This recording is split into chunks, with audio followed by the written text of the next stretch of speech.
So the Sony Xperia 1 created a new smartphone trend with the 21:9 aspect ratio display. It's all about the new design with a minimal bezel view and also some massive upgrades that make sense for a smartphone like this. The device is now up for pre-order in United States and the price that you're gonna pay in exchange of this flagship is $1,000.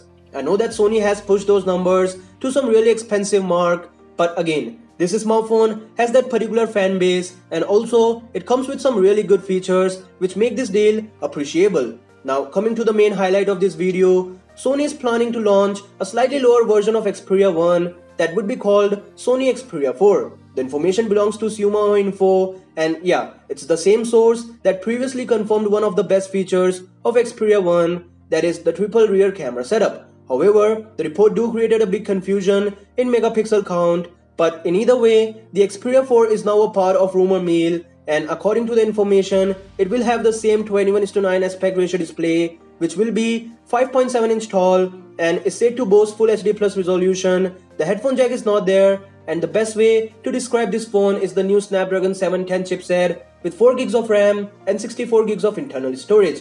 The battery capacity is again a downside with 2800 mAh pack. Also, there's a regular dual rear camera setup that obviously doesn't bother me in any possible way as it's all about the software and camera implementation. Right now, I'm more interested in the availability and also the look and pricing. Sony is finally making efforts in right direction and I really hope for the best business as this new smartphone series is not copying the infamous notch trend. Instead, they're doing something new and noticeably better. That said, for daily updates like this, you know what to do. Peace out.